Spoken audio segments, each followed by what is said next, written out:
Guys, welcome to another Sales Wisdom podcast. Today we have Will Taylor with us here to tell us about partnerships. He is head of partnerships at PartnerHacker. I've interviewed, what was Mr. Morehall's first name? I forgot his first name. Isaac. Isaac. Isaac is a really interesting guy. Had a very nice conversation with him, so much so that I booked another recording session with him in 2 to 3 weeks from now. So really glad to have Will today. I'm guessing you will have some Isaac in you as well. So really excited for that convo. Can you briefly introduce yourself and tell us about PartnerHacker, Will? Yeah. So like you mentioned, my name is Will Taylor. I lead partnerships at PartnerHacker. So it's a little bit meta, but it's really cool to be at the epicenter of all things partnerships and also doing partnerships while I'm at it. And so PartnerHacker is a media company, and we produce all kinds of content, podcasts, videos, social content, events, written content, you name it, we make it. And it's all related to B2B tech partnerships and how to make that thing work, because it's a relatively new motion to a lot of companies, and we're putting out all of the information, the stories, the interesting ideas related to that to help everyone achieve in the market, because it's hard these days. Yeah, somehow, or somewhat, should I say, partnerships. I've began doing partnerships with my agency, Top Leads, we're called email agency. I think we started 2 to 3 years ago.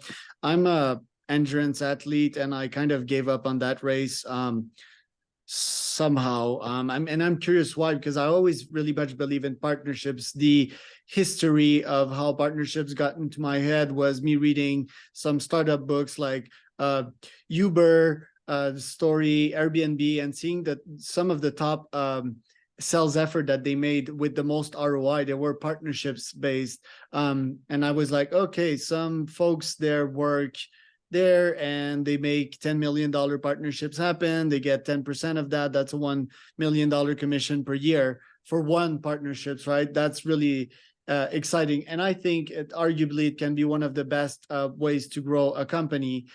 With that being said, I started doing offering other brands, other agencies, white labeling, for example, and asking them, okay, let's get to know one another, and then you can refer me your valuable clients so that I can do cold outreach for them. If you do, for example, SEO, and you'll get 15% out of that. And then I was seeing low results, so I kind of stopped these campaigns. So am I taking that the right or the wrong way? If I would have to do it again, I think I'd start with this podcast as a front, get to earn their trust first, get to learn to know them as well, to see if they're valuable partners for me. And then eventually, I think I'd offer my service to them for free, and eventually ask them, hey, I've done cold outreach for you. You've seen the results. Can you refer me to clients? How would you change that approach? Yeah. So one of the main challenges that a lot of businesses in general have when approaching a partnership is, how do I incentivize the partner?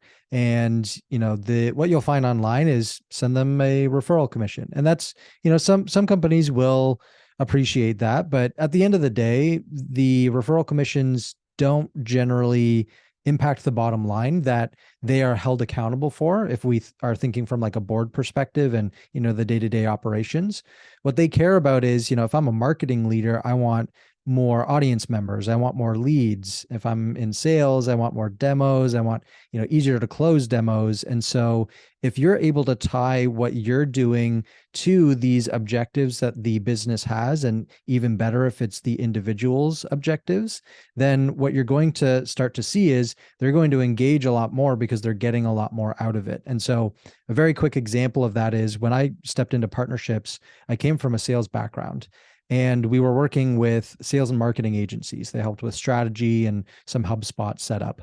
And what I thought was, hey, you get, whatever it was, 15, 20% of the average contract value, which was, however many thousands of dollars. And so it sounded good to me because I'm like, oh, of course they're going to want that.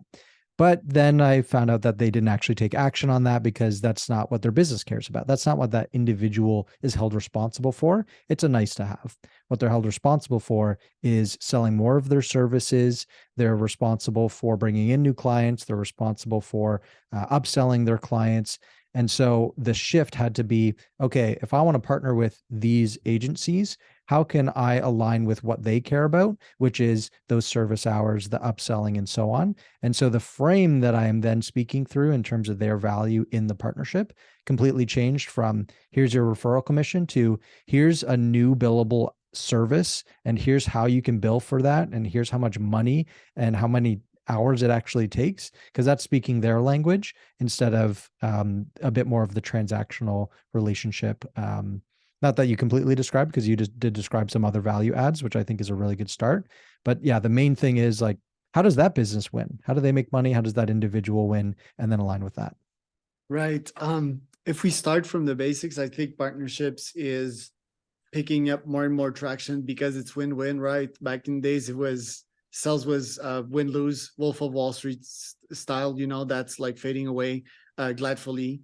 That's one. Two, I think that humans are really much more pain motivated, aka pain avoidance motivated than pleasure seeking creatures.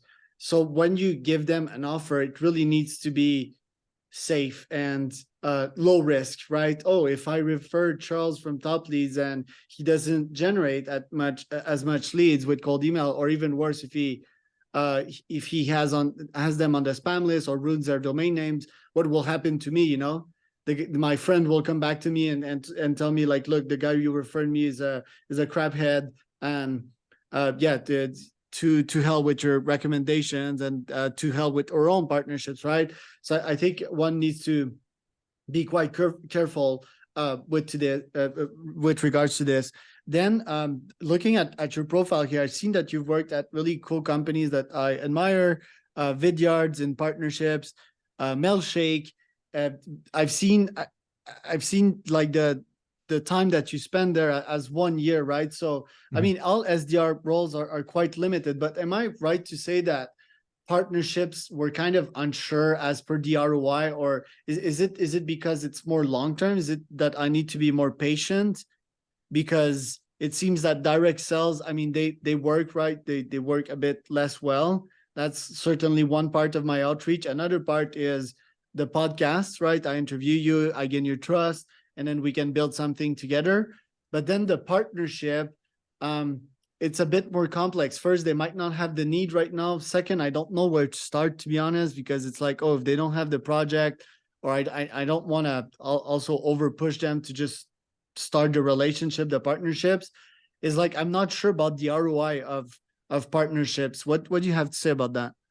Yeah, so the ROI definitely starts to come in the long term. And so whenever I talk to like early stage founders who are thinking, oh, I don't know about this sales thing, like I know I probably have to do it, but I also want to start building these partnerships, I tell them that they should expect between 6 to 18 months before they start seeing like the hard ROI. Wow. You can probably get some quick wins, but it's not going to be enough to say, wow, this is business changing. The business changing effects do come at the 6 to 18 month mark. It basically depends on, what's your sales cycle, how complex is your product, and how much does it cost as well. If it's, on the shorter to buy, shorter to implement, and a bit more cost effective, then the 6 months mark is probably going to be a bit closer. And if it's more complex, then it'll be a bit longer. And so the way that I tell founders to think about this, and even like sales leaders, is if you expect results within the same quarter that you are just starting partnerships, you're bound to fail, because you're setting yourself up for disappointment, basically. But the reality is although it's a slower start, the gains are much larger. And I'll give you one primary example. Well, one industry example that covers a few companies. Microsoft is primarily sold through indirect means, meaning through their channel, through their partnerships, and their strategic alliances. So, I haven't seen a Microsoft storefront, as a consumer of their business. I don't walk into the Microsoft store to buy things. I buy on, Dell's website maybe, but probably like a Best Buy or, Amazon, where they're selling computers. And then Microsoft Windows is, on that machine itself that I buy. So that's very interesting. And there's a reason that Microsoft is so powerful. It's not only because they have, a pretty good product and a widespread amount of products, but it's also because of this strategy. They're getting other people to sell for them. But that didn't happen overnight because they needed to build that trust. They needed to build that brand, and they needed to have the resources to then enable and fund all of these partners as well, both through the actual hard training, but then also things in the industry, they're called MDF funds, marketing and development funds. So they're literally pumping money into these organizations to have them sell and market for them. And to just you really shed light on how complex this can get, especially when you're in that enterprise space.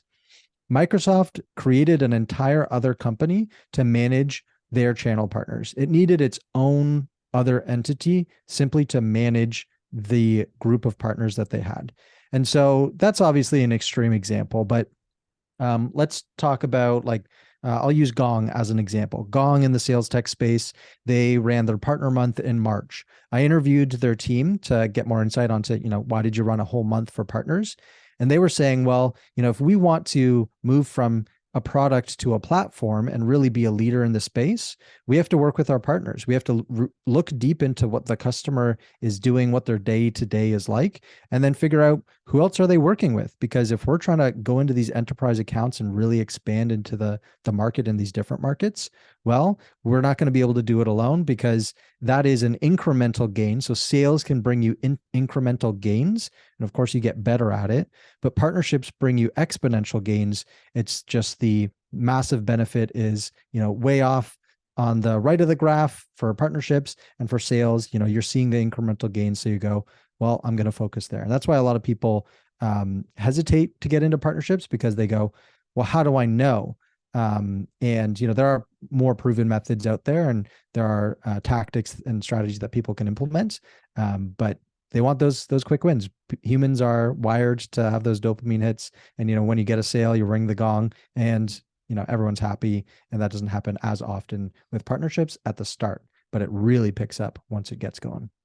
Right. Thank you for the Microsoft example. I'd love to hear a bit more examples that you have. Another big one, I'm not sure if we can call that one a partnership, but was the $10 billion investment in OpenAI. So that's more like, and obviously there's shares involved in all of that, but it's a complex contract style exchange. So I guess that's on the deeper end. Is it often on the deeper end, these partnerships? Is it like extensive? I need to have multiple calls with the potential partner and negotiate each conditions together, or can it be also simple? Yeah, I would say if you're a Microsoft of the world, which I'll only quickly touch on because not everyone is, then you're probably going through some pretty comprehensive contract negotiation. But I will say that I have done a majority of my partnerships without a formal contract. And so partnerships can come in many ways. It can be, hey, I'll write for your blog, you write for my blog. That at least starts the relationship in some form. Right. Now, if you do just an exchange, maybe it's a partnership in some form at a super, super high level, but the partnership really brings the fruit once you start getting engaged more. And the reason that I think you should use a contract is because that's where you can start going deep. And I'm definitely a firm believer that it's not about the volume of partnerships that you have. So, I alluded to not signing as many contracts, and that's because, the more contracts you have, the more that you feel like you need to manage, but then you actually can't manage it because you're only one person, or, only have so many resources on your team to actually manage those deep relationships. And so what a contract can do is it literally is like a psychological contract where we're entering into this serious thing. We're going to do this kickoff. We're going to both commit to this. We're putting pen to paper. We're reading the terms and we're agreeing to them. It's perhaps the formalization process of it is the primary benefit. But, I've never been in a situation where someone goes to the contract and they go, well, actually, you said this in the contract, so you got to do that. So I think it's really good as like a tool to enter through that doorway into the partnership. But it's not necessary. It's just a really good way to show that you're serious about it. And so that doesn't mean that you have to, hard negotiate on a bunch of things, but having that formal piece, I think, is really good. And I don't want to like scare people into thinking, oh, it's got to be this lengthy process. You can get templates that are out there that cover your butt basically legally. And at the end of the day, you do still want to do that. So I highly recommend that you do cover your butt, especially when there's dollars being exchanged, and use those templates. And I would say, yes, it's a good tool, but you still need to focus on building that trust and making sure that there's value that is clear to both sides before entering into the partnership. Right. I'd love to hear more example of partnerships offers that you put on the table. For example, podcast is quite a very micro but simple one that is very efficient. Guest blog posting. I'm not that much of a believer in SEO, but maybe I should be. And some people, they explain themselves better in the written format than in the spoken format. Another one could be service exchange. I do this for you, you do that for me. Another could be I refer you clients, and same on your side or something like that. What are partnership offers that you've seen work quite well nowadays? Yeah, I have two thoughts on this. The one is figure out what your business is strong at and what you're weak at. What you're weak at, that's what you can look for in partners, and what you're strong at, that's what you can give to partners. So as an example, when I was at Mailshake had a really good blog. They had a lot of traffic on their website, really good SEO score. So I leaned towards that. I said, we already have an engine for this thing that's really good, and that's a value add when I approach people. So that's what I focused on because that was our business strength. So whatever your business strength is, find that and then bring that to these partners. And some examples could be, I won't go through a list of examples. What I want people to think about is, who is the person that you're reaching out to and what do they care about? If you're reaching out to a marketer, they probably care about leads, traffic, event registrations, so on and so forth. If you're reaching out to a sales leader, they probably want, access to committed audience, or they want, demo bookings, or, more specifically, they want introductions. And so you did hit on that, but I would say if you're thinking about a partnership or wanting to approach someone for a partnership, look at what they care about. What is the best guess at what their primary KPI is for that person? And then figure out, okay, well, what can I do for them? Is it I introduce them to another company so that they can partner? Maybe it is, and that could open the door for us to partner. Maybe it's, hey, I got this really committed client and I did a little bit of pre-qualification for them. I know, let's use Gong as an example. I know that it's revenue intelligence. They do call recording and so on. Well, I was talking to someone and they said, yeah, I don't have a call recording software. Great. I can now go to Gong and I can say, hey, here's an introduction for you. I did a little bit of it, but I got trust with them. You want me to introduce you? They're going to say yes most of the time, hopefully if they're smart. And then from there, you already have done well on the relationship and you're helping the person that you're trying to get in touch with based on what they care about. So that is generally, like, I would say, relatively easy to come up with based on general personas, and focus on that. And that's going to inform your give. Right. If I want to work with PartnerHacker, like what do you guys offer as services? Exactly, your media company, do you deal with sponsorships? Tell us a bit more about PartnerHacker in itself. Yeah, so we're definitely unique because we are a media company. So yeah, we do sponsored content and we throw events as well. And if you are looking at PartnerHacker and you're thinking, well, what do they care about? Well, we like to have, social followers. We like to have newsletter subscribers. So those are some things. So, who would own that in PartnerHacker? And then you could, of course, maybe approach them for, hey, I got this audience, happy to promote you there, and maybe you'll get some subscribers. Great. Another thing is, of course, that sponsor revenue. Hey, I have this sales technology company I have a good relationship with. You have an audience of, people in the revenue role. Why don't I introduce you and you have a conversation? That's something that would, for me, perk my ears up and go, of course I'm going to take that call. And then I'm going to go, if Charles, you introduce me, then I'm going to go, great. Charles is a great guy. Like, who else does he know? And then of course, start getting more and more engaged and so on. And obviously, like, anyone who does reach out to me, the main thing that you need to remember is, don't expect anything in return as well, because there still needs to be a fit of the audience and of the people that you serve. And so If it's too many steps removed, then maybe you can do something high level and you can still engage, but that may not mean a deep strategic relationship. But that's okay, because now you at least have done well on a relationship that you can tap on when you do need those higher level things every once in a while. And what I always say is, even if I've already given something to someone or I help them, what I think before I ask anything of anyone is I ask myself, what am I actually giving to them in this situation? How can I word it as if it's a give, and of course, make sure that it is a give.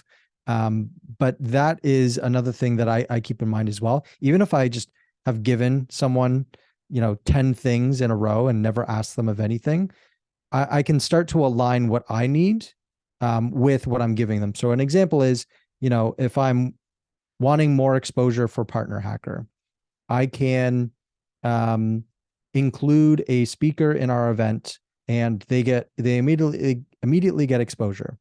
I can include them in my next event, and then I can write them a social post, and then maybe they're posting about it. So I'm tapping into their audience, but then they're also getting another speaking event. And so from there, it's starting to build the relationship of, I'm going to give you more than you give me. And even if I do kind of ask you to do something like make a post, I'm at least going to write it for you and make it so easy that you copy and paste, or it takes you, 5 minutes or less. That's how you start to really influence people and tap into, their audience as well. And it's not malicious. That's the best part, because that person is still getting the very thing that they want, which is, the speaking engagement in this example.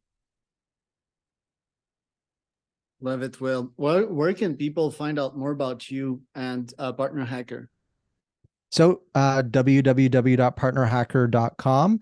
Sign up for the newsletter if you'd like. It's a daily newsletter. We call it the PhD. It's the PartnerHacker Daily. You can get your PhD in partnerships. But ultimately, follow me on LinkedIn. I post content Monday to Friday. I try and keep it genuine and also tactical. And I offer office hours as well. I got nothing to sell you. I'm just going to give you advice. And I'm really going to focus on making sure that you win, because when you win and you build more partnerships, then, it eventually comes back to PartnerHacker and to me. And even if it doesn't, then I feel good about helping someone else out.